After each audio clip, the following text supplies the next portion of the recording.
Assalamualaikum warahmatullahi wabarakatuh. Perkenalkan, nama saya Amanda Putri dengan NIM 240426160 dari Prodi Ilmu Administrasi Negara. Di sini saya akan menjelaskan materi tentang antropologi hukum, sosiologi hukum, dan budaya hukum. Antropologi hukum adalah cabang dari antropologi budaya yang hendak memahami bagaimana masyarakat mempertahankan nilai-nilai yang dijunjung tinggi melalui proses pengendalian sosial yang salah satunya berbentuk hukum. Antropologi hukum pada dasarnya mempelajari hubungan timbal balik antara hukum dengan fenomena-fenomena sosial secara empiris dalam kehidupan masyarakat, bagaimana hukum berfungsi dalam kehidupan masyarakat, atau bagaimana hukum bekerja sebagai alat pengendalian sosial atau social control, atau sarana untuk menjaga keteraturan sosial atau social order dalam masyarakat. Antropologi hukum merupakan salah satu ilmu empiris atau ilmu perilaku yang menitik beratkan pada pemahaman hukum dalam sudut pandang. Untuk mempelajari antropologi hukum terdapat 4 metode. Yang pertama ada metode historis, yaitu mempelajari perilaku manusia melalui sejarah kebiasaan yang berkembang menjadi hukum adat dan akhirnya hukum negara. Yang kedua yaitu metode normatif eksploratif, yaitu menganalisis norma hukum yang ada dan diharapkan serta perilaku manusia untuk memahami hukum yang seharusnya diterapkan. Yang ketiga yaitu metode deskriptif perilaku, yaitu mengamati perilaku manusia dan budaya hukumnya melalui hukum yang nyata tanpa terikat pada aturan ideal. Yang keempat, metode studi kasus, yaitu mempelajari kasus-kasus tertentu, terutama perselisihan, untuk mendapatkan wawasan lebih dalam tentang praktik hukum dalam masyarakat.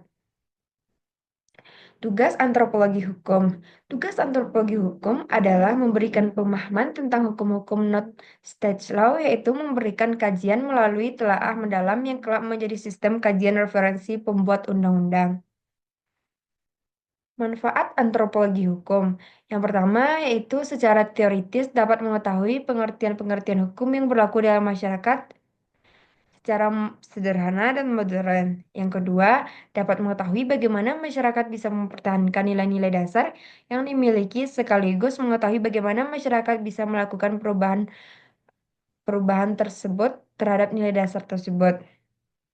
Tiga, dapat mengetahui perbedaan pendapat atau pandangan masyarakat atas sesuatu yang seharusnya mereka lakukan. Yang keempat, dapat mengetahui suku bangsa atau masyarakat mana yang masih kuat atau fanatik mempertahankan keberlakuan nilai-nilai budaya mereka. Yang kelima, dapat mengetahui suku bangsa atau masyarakat mana yang memiliki norma-norma perilaku hukum yang sudah tinggi dan mana yang belum tinggi. Contoh kasus pada antropologi hukum ini yaitu di Desa Yoserejo, masyarakat menggunakan kearifan lokal untuk menyelesaikan konflik, menggantikan sistem hukum formal yang sering dianggap tidak adil. Hukum adat dan norma sosial berperan penting dalam meredam sengketa, menunjukkan bagaimana nilai-nilai budaya dapat dipertahankan dalam proses penyelesaian konflik. Kasus ini menyoroti perlunya pendekatan berbasis kearifan lokal dalam pengembangan hukum di Indonesia. Yang kedua yaitu sosiologi hukum. Sosiologi hukum adalah suatu cabang ilmu pengetahuan yang secara empiris dan analitis mempelajari hubungan timbal balik antara hukum sebagai gejala sosial dengan gejala-gejala sosial lain. Tujuan sosiologi hukum. Sosiologi hukum bertujuan untuk memberi penjelasan terhadap praktek-praktek hukum, seperti dalam pembuatan undang-undang, praktek peradilan, dan sebagiannya.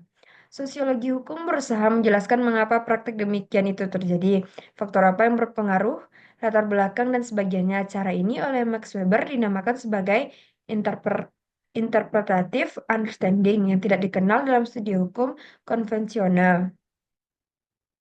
Hal yang dipelajari dalam sosiologi hukum. Hal-hal yang dipelajari sosiologi hukum adalah tentang pengorganisasian sosial dari hukum. Objek sasaran di sini adalah badan-badan yang terlibat dalam kegiatan penyelenggaraan hukum, seperti pembuatan undang-undang, pengadilan, polisi, advokat, dan sebagiannya. Contoh kasusnya yaitu Contoh kasus dalam antropologi hukum adalah sengketa tanah di Indonesia. Sengketa tanah sering terjadi akibat perbedaan klaim, kepemilikan, dan penggunaan lahan. Dalam konteks ini, masyarakat menggunakan hukum adat untuk menyelesaikan konflik, yang seringkali lebih diterima oleh semua pihak dibandingkan dengan sistem hukum formal. Yang ketiga, kita akan membahas materi tentang budaya hukum.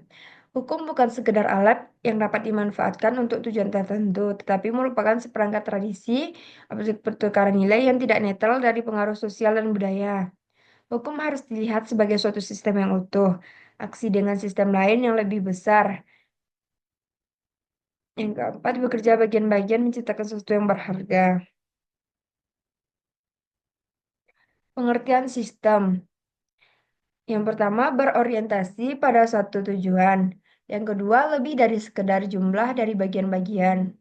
Tiga, berinteraksi dengan sistem lain yang lebih besar. Yang keempat, bekerjanya bagian-bagian menciptakan sesuatu yang berharga. Secara sosiologis, hukum sebagai sistem nilai yang merupakan subsisten dari sistem sosial. Budaya hukum ini terbagi menjadi dua. Yang pertama ada namanya internal legal culture, yaitu kultur yang dimiliki oleh struktur hukum. Yang kedua external legal culture, yaitu kultur hukum masyarakat pada umumnya. Fungsi budaya hukum. Budaya berfungsi sebagai kerangka normatif dalam kehidupan manusia. Budaya berfungsi sebagai sistem perilaku. Budaya hukum sangat mempengaruhi efektivitas berlaku dan keberhasilan penegakan hukum. Hukum merupakan konkretisasi nilai sosial yang terbentuk dari kebudayaan. Kegagalan hukum modern seringkali karena tidak kompatibel dengan budaya hukum masyarakat.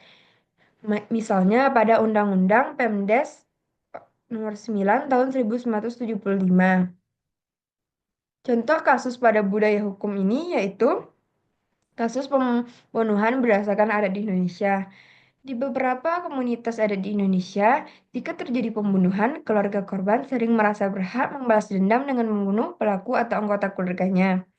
Tindakan ini dianggap sebagai pembunuhan keadilan berdasarkan norma adat, meskipun secara hukum formal merupakan tindak pidana. Kasus ini mencerminkan konflik antara nilai-nilai budaya lokal dan hukum nasional, serta tantangan dalam penegakan hukum yang adil dan relevan dengan konteks masyarakat. Baiklah, eh, cuman ini yang saya dapat sajikan pada materi ini. Saya ucapkan terima kasih. Assalamualaikum warahmatullahi wabarakatuh.